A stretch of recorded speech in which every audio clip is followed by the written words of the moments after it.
Hello, and while I'm still recording this in 2022, Happy New Year. So, this semester we're going to be talking about neurology, one of the clinical medicine courses in which we revisit physiology just a little bit, but talk more about neurophysiology and diseases and how they are diagnosed and how they're treated. So, I'll be teaching neurology. It will be primarily lecture format, but I do like to have lectures recorded for the people who find it easiest to study that way. As I record these lectures, I will probably be spending maybe a little less time in detail in the recorded lecture than I will in class. You are welcome to review them ahead of lectures if that helps you, or to review them after lectures when you're studying for exams, or not to review them at all. That's your choice. But I just want to have them available because I do know that it's something that has helped people study in several of my courses before. So, in this lecture one, we're going to talk about neuroanatomy, uh, about the anatomy of the central and a little bit the peripheral nervous systems to help you with an understanding when we start to talk about the diseases and disorders and injuries that we'll be talking about in this course. And here are our lecture objectives. The brain is really incredible. The Society for Neuroscience, and perhaps not surprisingly, the Society for Neuroscience, has defined the brain as the most complex living structure in the universe, at least that we know of. It weighs 13 or 1400 grams. There's a little bit of variation between people, but it has more than 100 or about 100 billion neurons, and those neurons are all connected in multiple ways so that there are hundreds to thousands of billions of connections, making an extremely complex network that makes us who we are as human beings. When we are looking at the surface of the brain, which is something most of us are pretty familiar with, we're looking at the cortex. But we call that human cortex the neocortex because it is particularly complex compared to the brains of other animals. The neocortex is extremely convoluted, and you're aware of that. It has many ridges and grooves. We call the ridges gyri, and we call the grooves sulci. So basically, there are mountains and valleys, the gyri or gyri, and the sulci or sulci. And you don't have to know all of them, but they create landmarks which help us to understand where various functions in the brain are performed. The neocortex, the cortex, is made up primarily of gray matter, and gray matter are the neuron cell bodies which are organized on the brain into these regions that provide specific functions and into what we call nuclei, particularly in the central nervous system. A nucleus is a group of neurons that share a particular function. Those neurons all, as you are aware, have axons, and those axons organize themselves into bundles that we call white matter. And the white appearance is from the fatty myelin which surrounds those axons. Those bundles are organized into what we call tracts, which are groups of axons carrying specific types of information either into or out of the brain, into or out of the central nervous system.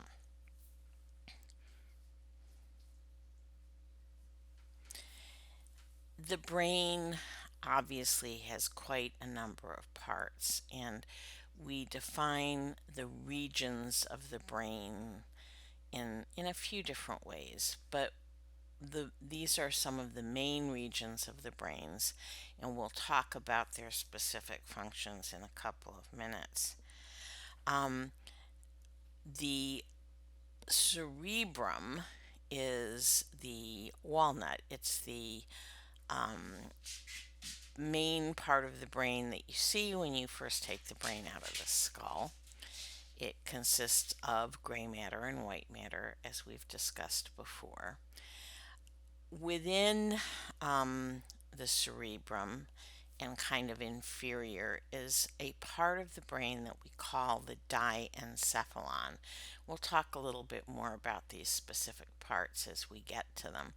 The diencephalon includes the thalamus, and you may remember a little bit about the embryology that we talked about in physiology when we were discussing neurophysiology.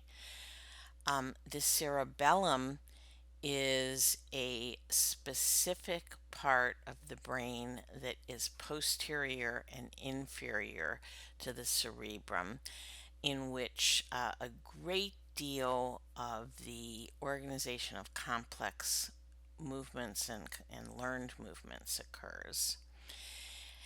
There is a portion of the brain that we call the brain stem, and the brain stem, which again is inferior but sort of central, consists of the midbrain, the pons, and the medulla. And here we have an inset which shows us the thalamus or the diencephalon, and then the midbrain, the pons, and the medulla. And something that you'll notice here are that there are cranial nerves which are emerging from the brainstem. So let's talk about those parts in a little bit more detail, starting with the cerebrum. So we have a great deal more understanding of the brain than we have had in the past, and it is still a very limited understanding. But we do know that the cerebrum is where consciousness resides. It's where we think. It's where we calculate. It's the seat of all of our intellectual functions, and also of where memory is processed and stored. There is a great deal of information processed in the cerebrum, sensory information that is incoming, but also regulation of outgoing signals that result in the contraction of skeletal muscle. And those are both conscious and unconscious signals. When we talk about skeletal muscle being voluntary muscle, you are all aware that it is voluntary to some degree, but that there is a great deal of contraction and relaxation of quote voluntary skeletal muscle that is not under necessarily conscious control, but somewhat automatic to help us maintain position and posture and so forth. Here we're looking at the brain from the side. This is the front. This is the back. Frontal lobe, temporal lobe, parietal lobe, occipital lobe. And as we look at those two hemispheres, here they have been split down the middle so that we can separately see the right hemisphere looking at it from the interior, looking towards the middle of it, and the left hemisphere, which we're seeing from its exterior surface. Again, if you think about this brain is reversed in position from this one. So here, this is anterior, this is posterior, this is frontal, temporal, parietal, and occipital lobes. And in this illustration, we're looking at some of those functional areas of the cerebral cortex that are extremely crucial in brain function. And we've talked before about a couple of these and how important they are and how they are defined by their landmarks. So if we are looking at this brain, it is split down the middle through the calcarine fissure or the central fissure into two halves.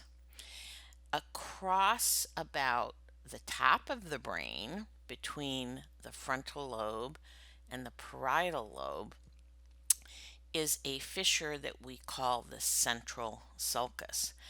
The central sulcus has gyri in front of it and behind it. So the anterior gyrus, the gyrus that's just anterior to the central sulcus, contains the primary motor cortex. And the gyrus that is immediately posterior to the central sulcus contains the primary somatosensory cortex. There are other extremely important functional areas that are illustrated here.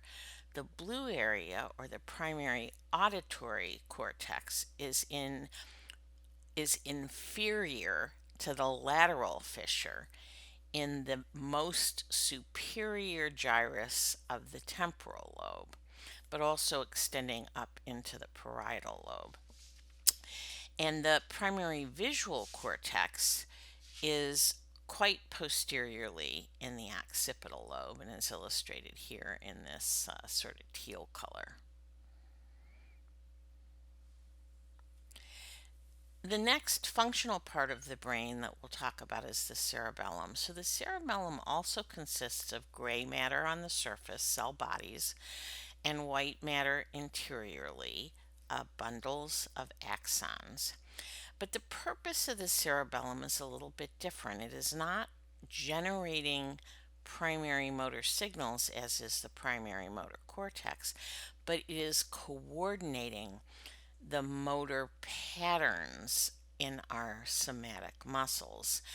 And it has a lot of control over output on motor centers. So it is processing motor signals that are being generated in the cerebral cortex and sent to the spinal cord.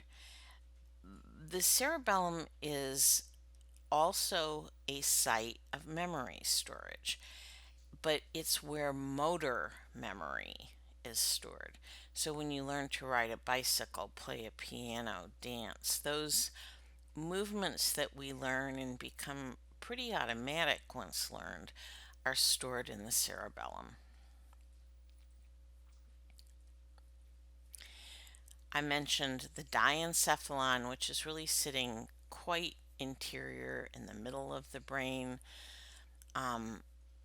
under the cerebrum, and on top of the brainstem. And the diencephalon consists of the thalamus and the hypothalamus.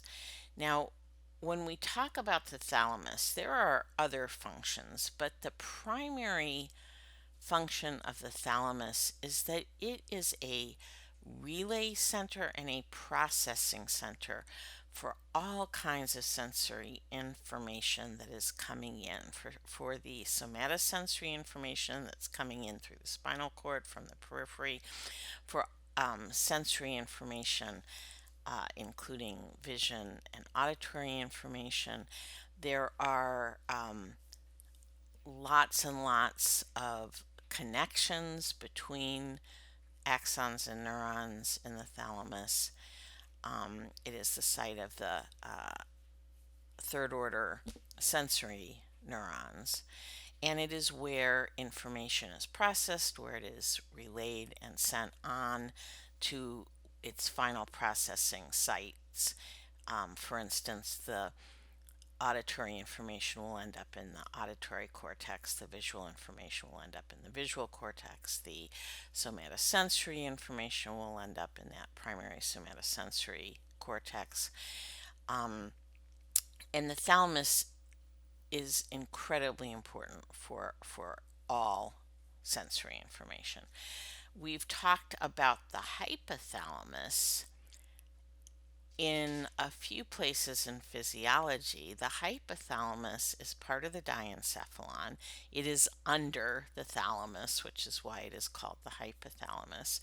And it has an enormous number of functions in terms of control. It controls a lot of autonomic functions like breathing, and it has a great deal to do with monitoring things like osmolality and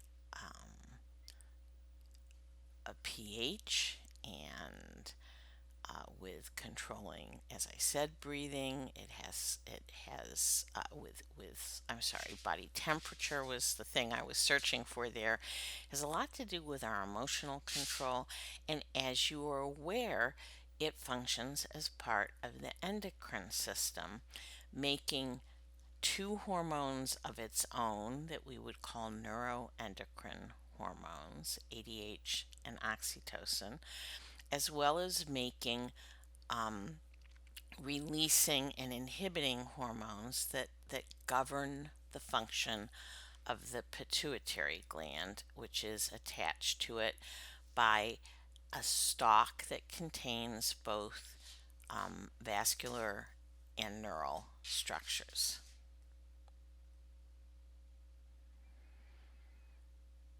I then mentioned the brainstem, which has three parts. So the midbrain, which is the most superior part of the brainstem, functions in processing some sensory information, particularly visual and auditory information, and it has connections with the cortex. It is extremely important in the maintenance of consciousness, and midbrain strokes can result in coma and midbrain injuries. And it's also involved in certain somatic motor reflexes.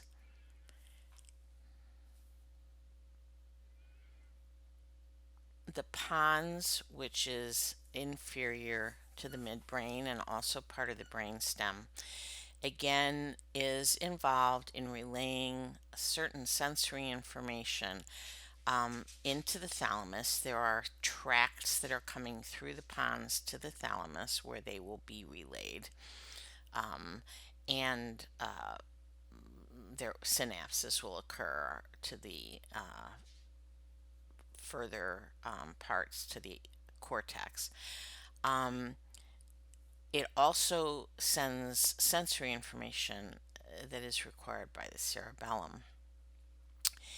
And it has nuclei for somatic and visceral motor centers that are involved in several of the cranial nerves. And we'll talk about that more in detail later. The medulla, which is the most inferior part of the brainstem and continuous with the spinal cord, again has tracts in it which are relaying sensory information to the thalamus. And it also has autonomic nuclei or centers that help in the regulation of cardiovascular and respiratory and digestive system activities. And these are all part of the autonomic nervous system, and specifically which branch of the autonomic nervous system would be the parasympathetic branch, right? Where those nuclei that generate the impulses reside in the medulla oblongata. So let's move on to talk a little bit about how the cranial nerves are organized in relation to the brainstem, because this is an important part of neuroanatomy to understand when we begin to talk about the neurological examination and examining the function of the cranial nerves. So what we're looking at here is an inferior view of the brain. Here we have our cerebral hemispheres, and the here we have cerebral hemispheres, cerebellum. The spinal cord is coming in here, and then the medulla and the pons and the midbrain. Actually, kind of more up here.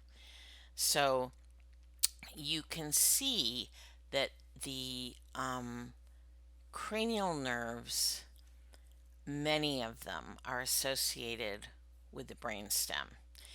Cranial nerves 1 and 2 are not associated with the brainstem. So the olfactory bulbs and olfactory nerves are independent of the brainstem and are sitting there inferior to the frontal lobe. You already have talked a fair amount about the optic nerves, and they're coming in from those eyeballs, connections of myelinated axons carrying information from retinal ganglion cells, and some of them decussating and crossing at the optic chiasm. But when we get to cranial nerves 3 through 7, they all originate from nuclei that are located in the brainstem, and those nerves emerge from the midbrain and the pons and the medulla. So here we have the 3, 4, 6, and here's 5, and here's 7. And you can just see that these originate from groups of cells that we would call nuclei that are sitting in the brainstem. That's 3 through 12, not 3 through 7. And then cranial nerve 11 is a little bit different.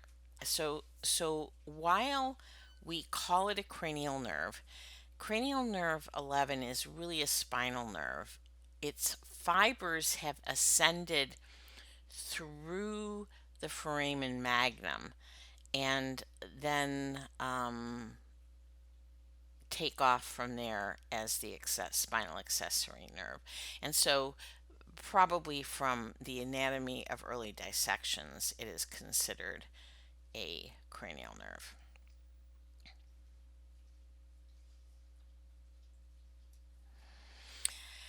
And then, as I mentioned, the medulla is a continuation of the spinal cord, so inferior to the medulla, we have the spinal cord residing in the spinal canal within the vertebral bodies stacked to create this canal from the cervical through the thoracic to the lumbar region. And the spinal cord consists of these bundles of axons that we call tracts, some of them ascending and carrying afferent sensory signals, some of them descending and carrying efferent motor signals, so in and out of the brain.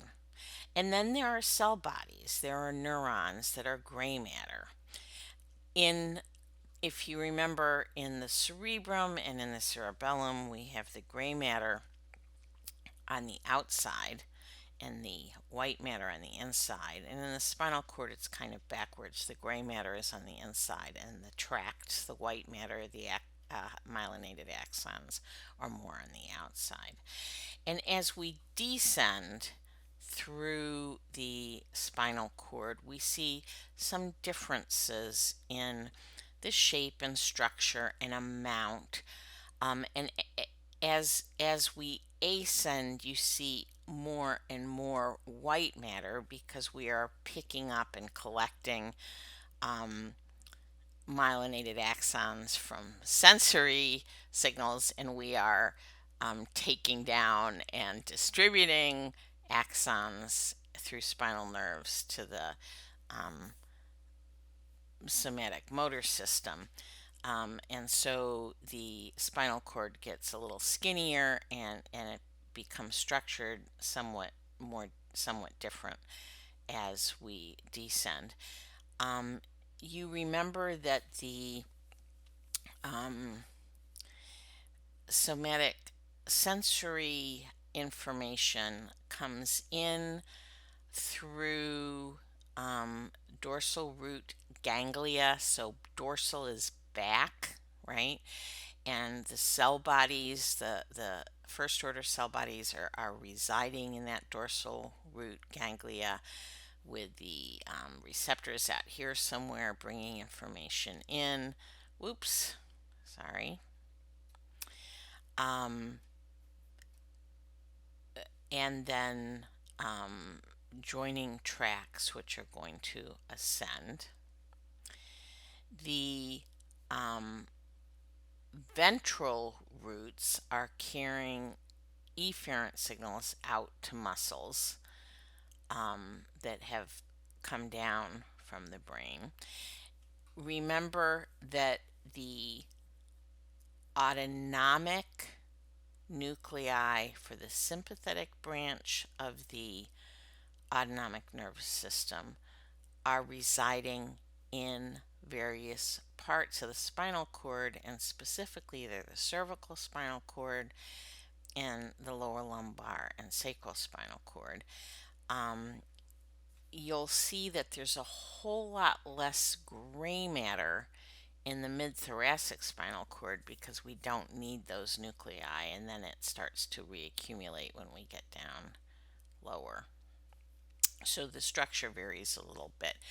The entire spinal cord is surrounded by meninges, by a dura, and in the middle of it is a little canal called the central canal that is continuous with the the cerebral spinal fluid circulation around the brain that we'll talk about in a couple of minutes. And we throw these words around, ganglia and nuclea, or ganglion and nucleus, which are ganglia and nuclei are the plurals. And both words refer to little clusters of neurons that share a specific function. When we talk about nuclei, we are talking about these clusters of neurons within the central nervous system. So, for instance, every cranial nerve originating from the brainstem is originating from a cranial nerve nucleus. Ganglia are bundles of neurons occurring in the peripheral nervous system, for instance, the dorsal root ganglia. Now, the word ganglion does get used incorrectly in the central nervous system when we are talking about basal ganglia, which should be called basal nuclei, and you'll see them called basal nuclei sometimes. We'll talk about those a little bit later. The basal ganglia are groups of neurons that are involved in motor control and are in part of the brain. But definition wise, a ganglion occurs in the peripheral nervous system, a nucleus occurs in the central nervous system. Both words refer to these clusters of neurons with specific functions. I want to talk a little bit about the coverings of the brain, or the meninges. And they become very important clinically, and we'll talk about some of the injuries to the brain that result in bleeding in locations that are defined by the dura as we get further on into our course. But right now, let's just talk about those specific coverings as meninges. And we talked about these in neurophysiology, but we're going to talk about them again because repetition is the key to adult learning. Don't get tired of hearing me say that because I'm going to keep saying it. So the outermost of those coverings is the dura or dura mater. The middle one is the arachnoid mater, and the most interior is the pia mater. This particular diagram is just showing you all of the layers kind of from the outside to the inside. Here we have skin with hair, which is overlying a very tough tissue called aponeurosis, which binds the skin to the bone. The periosteum being the covering of the bone. And then interior to the bone is the dura mater, which we'll talk about a little bit more, which is fused to the bone, and then the arachnoid and the pia.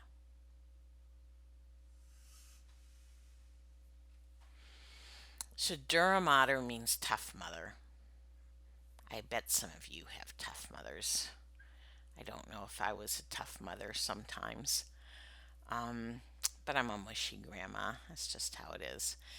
And the dura mater is this very leathery, fibrous covering of the brain that's just inside the skull, just under the skull, that consists of two layers that are largely fused. So while there are two layers, you don't always see the two layers, or you can't necessarily pick apart the two layers.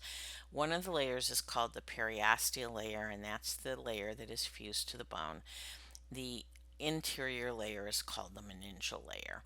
But between those layers are something called venous sinuses, which are rather large veins that we'll come back to.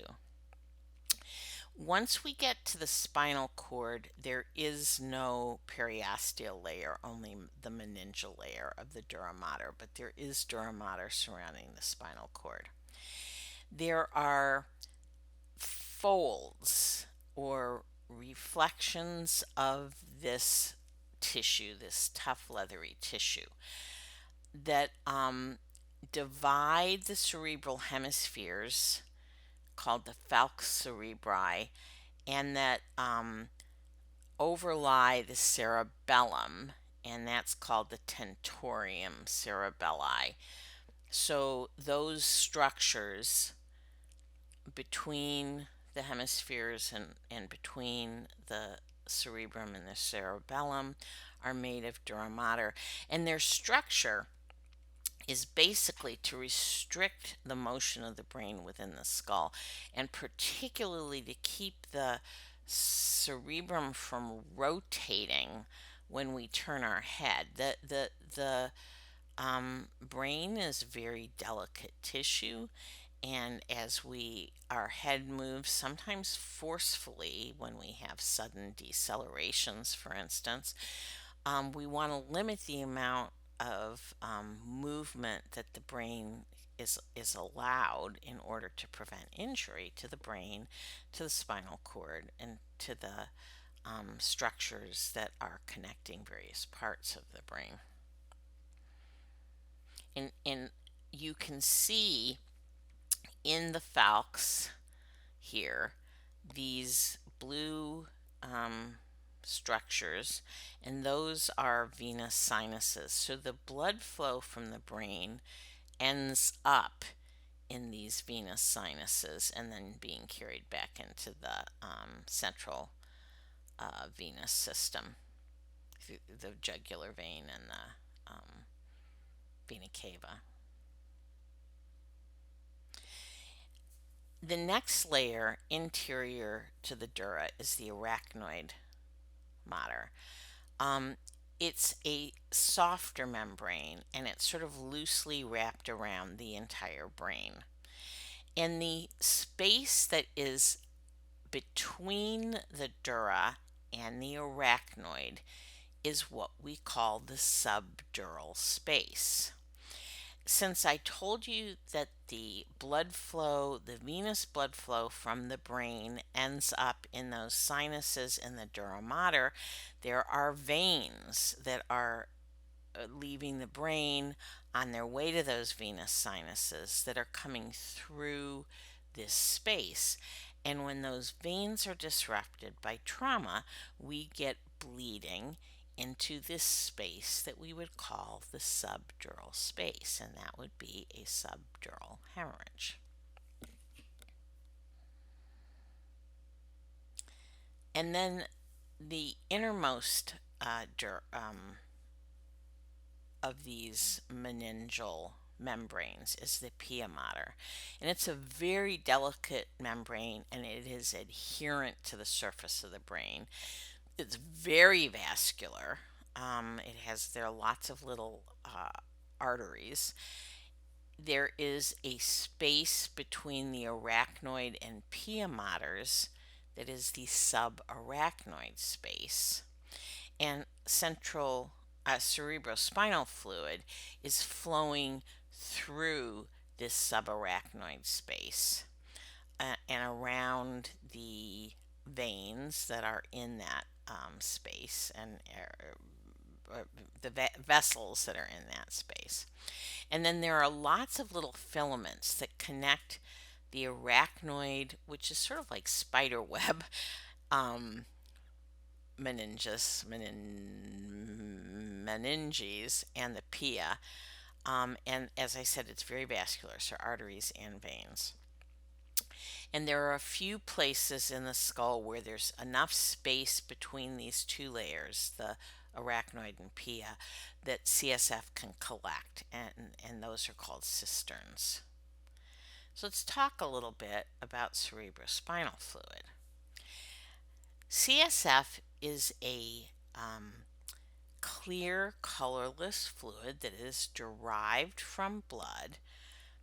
It is very low in cell count. It should have very few cells. There are a few, but not many. And it's produced by specific glial cells that reside in the ventricles in tissue called the choroid plexus. So the choroid plexus is primarily in the lateral ventricles. There are ependymal cells that are specialized for producing CSF. And then that CSF is produced at a pretty constant rate. It is found in the ventricles inside the brain, in the cisterns and the subarachnoid space around the brain and the spinal cord, in the central canal of the spinal cord, which is continuous with the ventricles of the brain.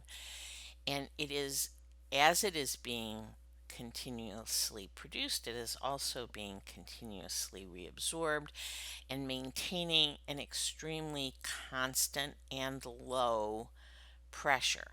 So we are making about half an ml a minute. We're absorbing about half an ml a minute. As I said, clear and colorless. When we do lumbar puncture and withdraw it looks pretty close to water. It has considerably less protein, really very little protein relative to plasma. It has some glucose, less than plasma, but a significant amount. Has a fair amount of chloride, and the cells that normally are present are few and lymphocytes. And the reason for CSF, or the functions of the CSF, are several. It cushions the brain, so it provides a place for the brain to float, protecting the brain and spinal cord from trauma, providing buoyancy and support. So that's a very important function of CSF. But it also, as a fluid collection, provides regulation for the pressure within the skull. It carries nutrients to the parts of the central nervous system with which it is in contact. It collects metabolites and removes them from the parts of the central nervous system with which it is in contact. And it is actually a pathway for the movement of pineal secretions, specifically melatonin, which is a hormone produced by the pineal gland, which is released not into blood but into CSF, where it is transported to the brain. Here we are looking at an illustration of this tissue that we call the choroid plexus, which is a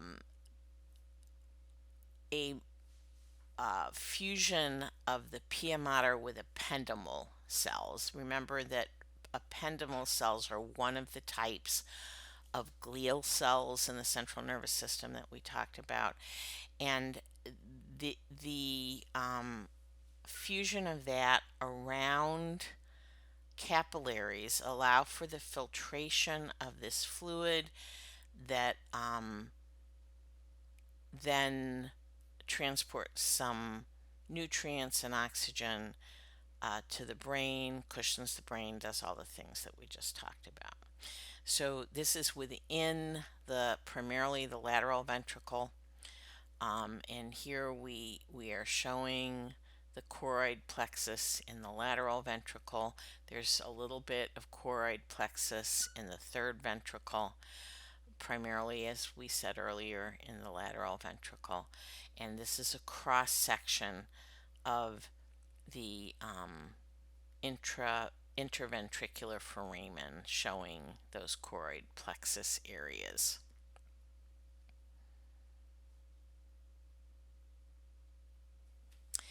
So a little earlier in the lecture, I referenced the embryonic development of the brain, and you may remember that we start very early in development. I think it's at about 3 to 6 weeks or earlier, with a structure called the neural tube, which then differentiates into these primary brain vesicles that are the prosencephalon, the forebrain, the mesencephalon, the midbrain, and the rhombencephalon, or the hindbrain. The prosencephalon differentiates into the telencephalon, which makes basically the cerebrum, the cerebral hemispheres with the cortex and the white matter and the basal nuclei. And the diencephalon, which we mentioned, was the thalamus and the hypothalamus primarily, although it also includes the retina. And then the mesencephalon is the midbrain.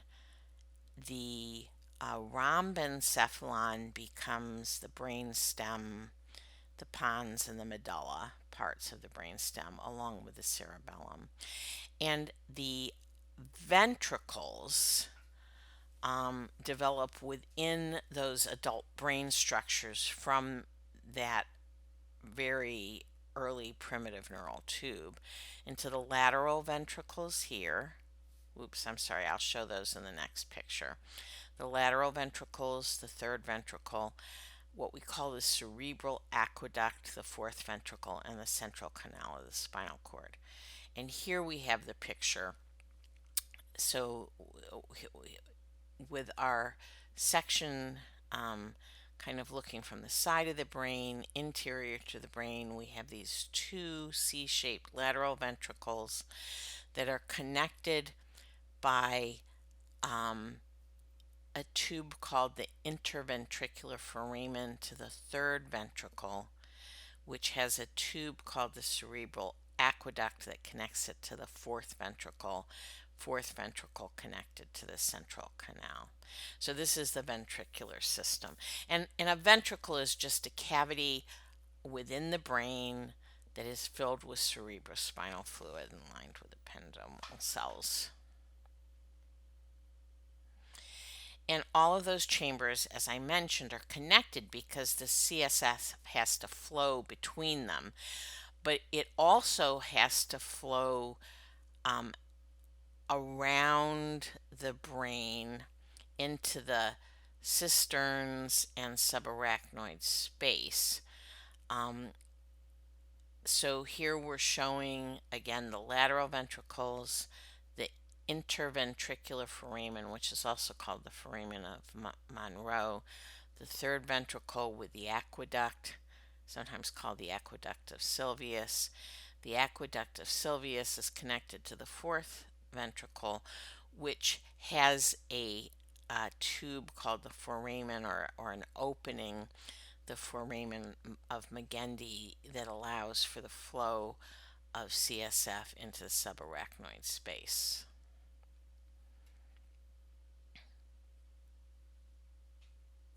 And then from the fourth ventricle, the CSF flows into the central canal of the spinal cord.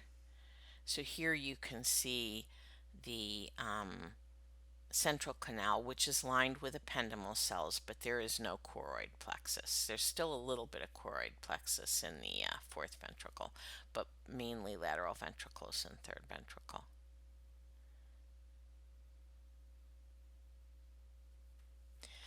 And this is just repeating what I just said, that the CSF is formed primarily in the lateral ventricles, escapes through the interventricular foramen of Monro into the third ventricle, exits through the aqueduct or the aqueduct of Sylvius into the fourth ventricle, into the subarachnoid spaces through the foramen of Luschka and the foramen of Magendie, and also into the central canal.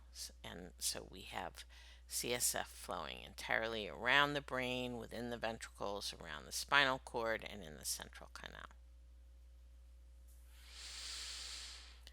A little bit more about kind of the brain in general. That was what we're going to talk about in terms of the anatomy of the central nervous system of the brain and spinal cord. But let's talk a little bit about other things that are important in terms of anatomy with the central nervous system. While the brain is a relatively small part of the body's weight, about 2%, it is by weight the most active metabolic tissue, and it gets about 20% of the cardiac output, or about a liter of blood per minute, and is using about 20% of the oxygen that's circulating in the body and consuming about 20% of the fuel, of the nutrients that are supplied.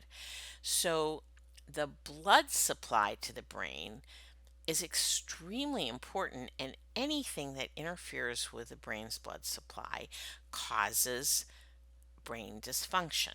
And understanding the blood supply of the brain becomes very important, because there are a number of disorders and diseases in which the interruption of blood flow to the brain causes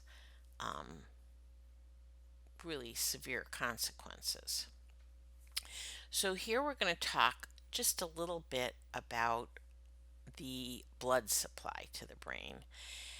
There are two pairs of vessels that supply the brain with blood: the internal carotid arteries and anteriorly, and the vertebral arteries posteriorly. And these two pairs of arteries, the internal carotids anteriorly and the vertebral, right, coming through, up through the vertebral bodies, posteriorly, join in a structure that we call the circle of Willis, that allows for collateral blood flow from front to back, from left to right,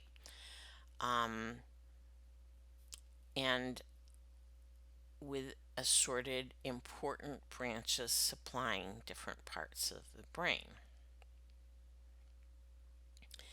And this is a video that I don't know if the link is going to work. Let's see. Welcome to 2-Minute Neuroscience, where I explain neuroscience topics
So I highly recommend, if you're interested in neuroscience or neuroanatomy, this set of YouTube videos called 2-Minute Neuroscience. I think in the podcasts that I posted that you don't have to watch, but were from a neuroanatomy course that we used to teach. There was a embryology 2-minute neuroscience video.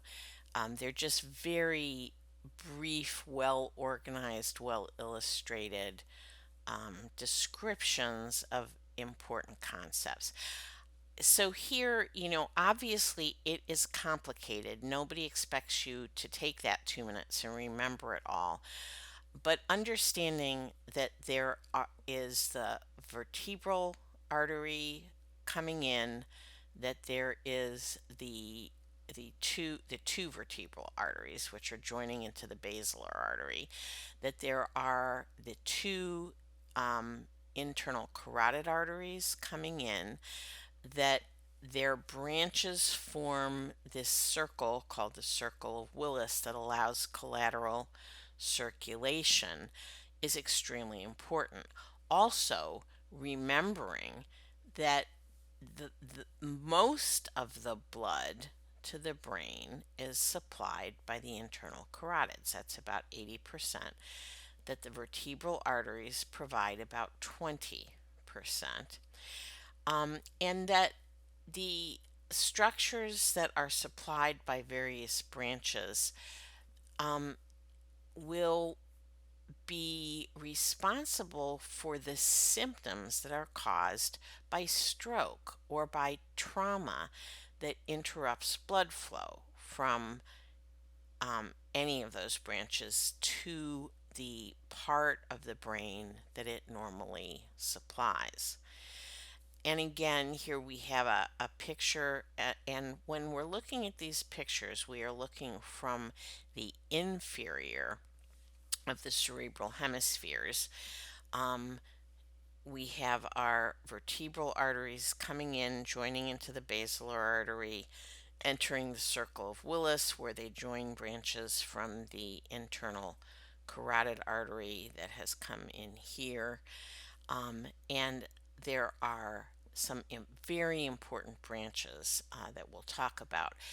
The vertebral artery and the basilar artery tend to supply those inferior structures, like the cerebellum and the brainstem, and the more anterior branches from the internal carotid are primarily supplying the frontal lobes and the cerebral hemispheres. The middle cerebral artery is the most important clinically because it supplies, or branches of the middle cerebral artery supply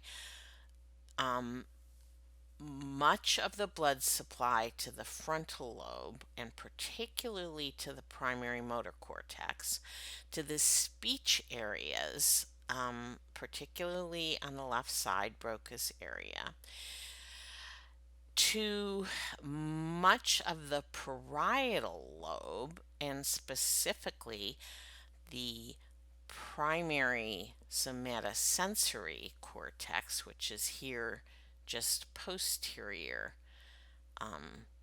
to this central sulcus, and to the auditory areas in the temporal lobe. And one reason, so it supplies a good deal of the blood supply to extremely important functional areas of the brain, but in addition, it becomes clinically extremely important because most of the blood clots that get thrown out of the heart, so cardiogenic emboli or thrombi,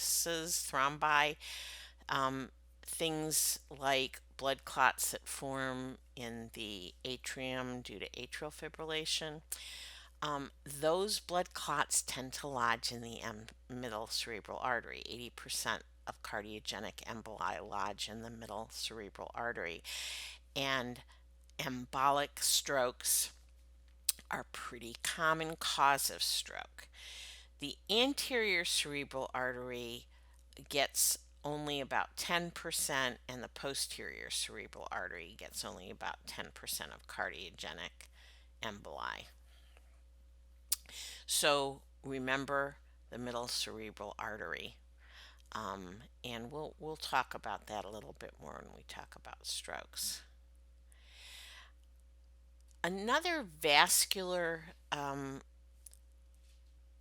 clinically important concept are those veins that I talked about in the subdural space. So venous return from the brain goes through these small veins from the cerebral hemispheres, through the meninges into those dural sinuses, which are basically big veins between the two layers of dura. And when those veins rupture, which can happen from direct trauma, you get hit in the head with a hammer, or from a severe deceleration injury, you run your car into a bridge abutment, or when babies get shaken, if those veins rupture, you can get a subdural hematoma. And that is a space occupying lesion, which is going to increase the pressure inside this box that we call the skull, and potentially resulting in brain herniation syndromes, which we will talk about later in the course.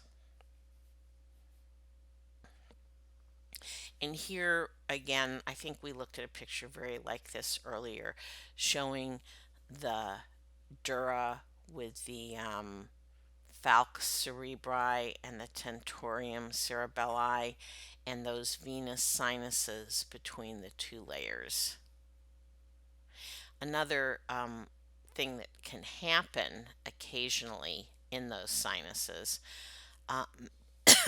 one of which is called the cavernous sinus, sort of inferior to the frontal lobe, is that occasionally the cavernous sinus will clot, and that can again result in increased intracranial pressure and rather severe potential neurologic consequences. And you can see that the cavernous sinus, this collection of venous blood, impacts a number of the cranial nerves, and it's adjacent to the pituitary gland. So when does that happen? It tends to happen, it's called venous sinus thrombosis, and it tends to occur when there are risk factors for increased coagulability. So people who are hypercoagulable, who have disorders of clotting factors that make them more likely to clot, but infection and sometimes even things like serious sinus infections extending into the brain can cause thrombosis in the venous sinus, and it increases intracranial pressures, presenting with a headache, with potential cranial nerve disorders, visual disturbances, papilledema, and seizures. There are sometimes stroke-like symptoms, but they tend not to be as localized as those that occur with arterial occlusion of a specific brain region. And because of the increased in venous pressure, you can get hemorrhages. It is diagnosed by brain imaging, CT or MRI. I think MRI is preferred, and it's treated by anticoagulating and treating underlying conditions such as infection if they occur. And that's it for today.